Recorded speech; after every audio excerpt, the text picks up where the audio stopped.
In the fourth section, now let's talk about the management of heart disease during pregnancy. In this section, we will talk about how we can manage the labor and delivery in pregnant women with heart disease, also treatment of heart failure in pregnancy, and what are some risk factors associated with the heart disease during pregnancy. First, the management of labor and delivery.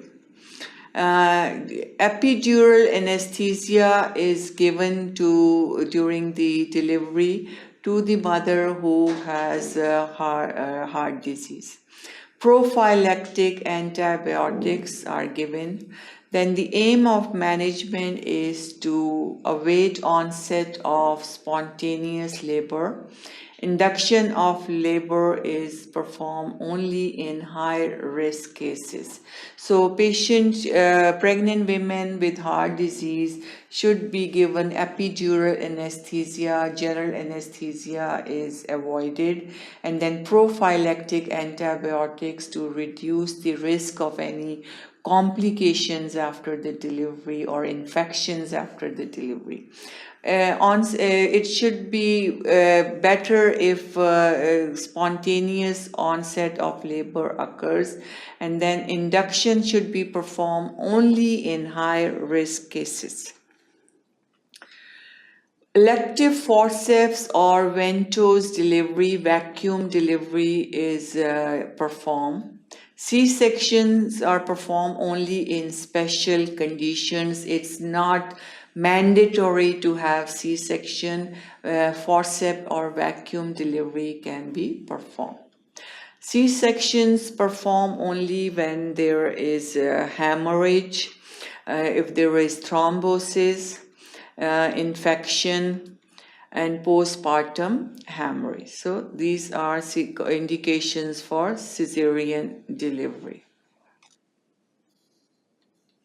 Cardiovascular instability leads to postpartum hemorrhage. Management of labor in women in heart disease, we should avoid induction of labor if possible. So let the labor occur naturally, spontaneously. Use prophylactic antibiotics. Ensure fluid balance. Avoid supine position. Supine is the position in which the patient is on the back. So supine position should be avoided because of too much stress. And then anesthesia is given, which is usually epidural anesthesia.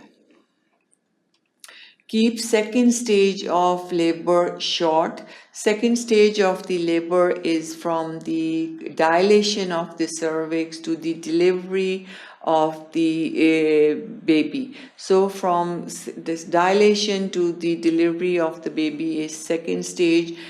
Make sure to keep this second stage short and avoid any prolongation of the second stage of labor. Use syntocin judiciously, because syntocin or oxytocin, it can cause uterine contractions and it can cause postpartum sometimes hemorrhage or bleeding, so they should be used very cautiously. Treatment of heart failure in pregnancy, same principle of treatment as in non-pregnant women. Diagnosis is confirmed by examination and ECG. And then arrhythmias, if present, we should do urgent correction of arrhythmias, and then drug therapy should be given to correct any arrhythmias. Assessment of fetal well-being should be performed regularly, routinely, to check if there is any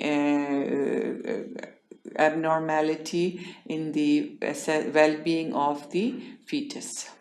Risk factors for development of heart failure, we have respiratory or urinary infections, anemia, obesity, corticosteroids, tocolytics, multiple gestation. So these are some risk factors we are talking that can lead to heart failure. One, if there is infections, anemia, increased weight, steroid therapies, tocolytic. Tocolytics are the drugs that can increase uterine contractions, multiple gestation. Hypertension, if present, it can lead to heart failure, any arrhythmias or abnormality in the rhythm of the heart. Pain-related stress can also lead to heart failure.